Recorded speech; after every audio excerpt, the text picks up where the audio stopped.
All right, we continue on. Speaking of college football, the Edge Top 40 rolls on. Let's talk a little bit about our next ranked team. I find this team pretty fascinating, given everything they have back, plus the schedule. And you would think with, what do they got back? 19 returning starters, all 11 coming back on defense. This would be a team set up for success, no question. Checking in at number 19, BYU, the Cougars of Brigham Young. Check in as our 19th ranked team. Kalani Sitake, of course, back. Last year, coming off of a 10-win season. They were 10-3 straight up. A little overvalued by the betting market, though. 5-8 against the spread. As I mentioned, 19 guys coming back overall. 8 on offense, 11 on defense. Jaron Hall returns to lead the way at quarterback after, we'll call it an above-average year, although not insanely dynamic. 20 touchdowns, 5 interceptions. And I'll let you go through the schedule, too, because you look around the schedule. This is what happens when you're an independent team. There are, I think, a lot of traps to fall in. They would call them traps. Really difficult opponents and a lot of coin flip spots for BYU this year. Yeah, there are, but I think it's really an intriguing schedule. You do have 2 real flat spots on it where BYU is going to pick up a couple of wins, but otherwise, I think the other 10 games on the schedule are pretty intriguing. Kalani Sitake was on the, I would say, the proverbial hot seat about a year ago, but he goes 10-3 last year, and he had a big win over Utah, so he's in much better standing going into this season. And as a coach, you have to love it when you have 19 starters back, including 11 on defense. Now, you might not love all 11 of those defensive starters, but it is a veteran BYU team. It gives you a little bit of a head start. And Jaron Hall, I guess I could call him a poor man's Taysom Hill.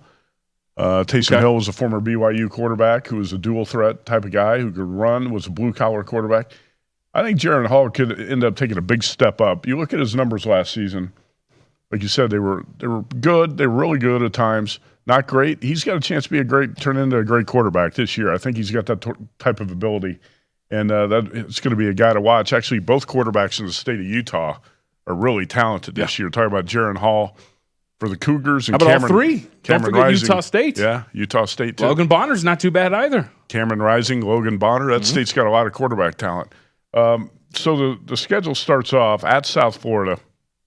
Then BYU's home against Baylor. That's a big home game against a team that's in the top half of the Big 12. At Oregon, then home against a couple of Mountain West teams, Wyoming and Utah State. A minor civil war there. And then one of the first key games, actually the Baylor game's a really key game, but how about October 8th? I think this is one of the better games of the college football season. BYU and Notre Dame in Las Vegas. Here, baby. And that's part of the Shamrock Series, so Notre Dame's going to have more of the fans, but BYU always well represented. If I had to guess right now, I'd say Notre Dame fans, maybe 65-35, something like that. But BYU's going to have plenty of fan support. I think that's going to be a hell of a game. Notre Dame right now, about a touchdown favorite, and that one less than a touchdown. Then the BYU at home to Arkansas. You get an SEC team coming to Provo. At Liberty, home against East Carolina, should be a win. At Boise, I really don't like this next game on the schedule.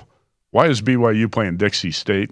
It's actually Utah Tech. Oh, they're changing their name from Dixie State to Utah Tech this year. I'm not sure they've changed the name yet. The schedule, both in Phil Steele's magazine and on the ESPN website, state Utah Tech. So regardless, so the name change. Okay. Yeah. Well, how did our production crew not know that? It's been Dixie State forever, and actually in a couple other magazines, it's listed as Dixie State. Right. So Utah Tech, whatever the heck you want to call it. The final game of the season at Stanford.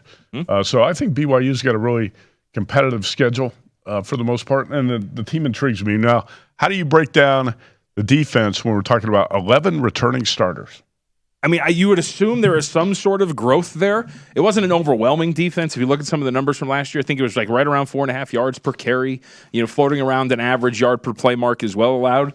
So you'd assume that there's some growth and some improvement, but at the same time, you could have that growth and improvement, and then you look around at the schedule and realize that you're taking on some relatively good teams, and you might not see that statistical jump from them, right? So I think that's part of the question. And for me, too, and you brought up one of the biggest questions for me. So when you look at Jaron Hall, Hall seems to be a pretty solid quarterback. One of the things they had last year was Tyler Algier, who was really awesome. Yeah. 1,600 yards, 23 touchdowns, a big focal point of their offense. And the entire offensive line essentially returns, including some guys who started some games for him. So you would assume whoever takes over the mantle as running back is going to be able to get to 1,000 yards. But that would be my question. Like, if Jaron Hall has got to do more against a pretty good schedule of defenses, right? Baylor, Oregon, Notre Dame, Arkansas, Boise State. What does that look like? Then that's what when I alluded to it, like, hey, a lot of returning production, but questions for me. That's when I kind of look at this BYU team, and you kind of understand like why the 8.5 is shaded to the under the way that it is, or why that they might come off of a year like last year with a lot of hype, given all the returning production, and still not be able to match in terms of the record. And you talked about some traps. I mean, look at the stretch from, you talked about this. So from September 17th all the way through the Arkansas game, you play Oregon, you come back home against Wyoming, and then you play host to a defending conference champ before having to play Notre Dame on a neutral and follow that up the next week with Arkansas. That's a brutal stretch for BYU. Well, actually, the schedule, when you look at it as a whole, BYU is going to be an underdog in at least 3 games with a couple more coin flip type of games. And that's also why I think that win total shaded 8.5 to the under, minus 145. Yeah. But I think this BYU team's capable of overachieving, too. Okay.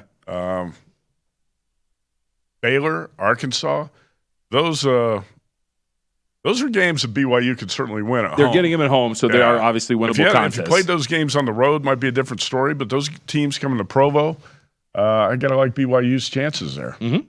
Well, and Baylor too. I mean, look, we're going to talk, I think, about Baylor later in the Edge Top 40. But given everything that Baylor lost for the most part defensively, you would assume Aranda can maximize what they have on defense. But still, there's a lot of lost talent there. And really, the thing you like the most is just their offensive line. But they got to replace a lot of production from last year on both ends of the football. So, to your point, those are winnable spots. It's for me. And we've talked about this a lot. When you have a schedule that's littered with coin flips, man, it's going to be tough to look at that team and think, you know what, they're going over that win total. Right. And especially like if it was 7.5, I'd be more down to look at this team going over their win total. 8.5, when you're talking about 9 wins or better, that's where I kind of sit back. I'm like, I'm not entirely sure. That Dixie State matchup is going to be tough. Utah Tech. Oh, sorry. Yeah. I think if you put this win total at 7.5 or 8, I'd be inclined to bet it over. Right. I think Jaron Hall's got a chance to really pick this team up and elevate it this season. And I'm not convinced that Notre Dame is that much better than BYU. Interesting. I think that neutral site game in Vegas is going to be a shootout. It's got a chance to be a shootout. Yep.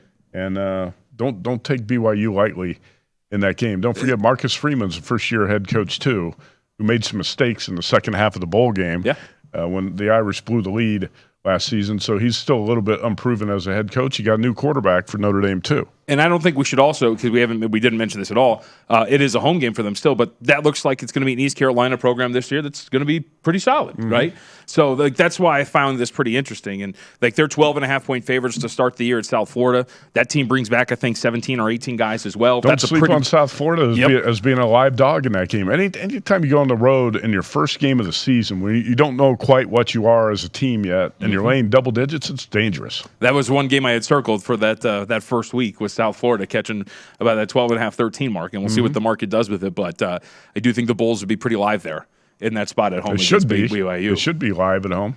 Yep, especially as a double-digit underdog. So BYU, our 19th ranked team at this point right now in the Edge Top 40. Again, Michigan State checked in yesterday at number 20. So I think they're pretty much well placed. On my ranking, I had them 21st BYU. So right where they probably should. Yeah, I actually like this BYU team quite a bit. I think it's got potential, but the schedule is not easy. Trying to look where I actually ranked. That's surprising. You had them high or low? I ranked BYU number 11. Oh, nice. You almost pulled our old buddy Sam many years ago, Sam Peniotovich, when he was like, Florida State's way too high. And then he looked at his rankings. He had him like 15. No, I got BYU 11. Maybe that's a little bit too high, but I do like this team quite a bit. All right. Visit VSiN.com to get current odds, listen for free, find showtimes, and download VSiN sports betting podcasts.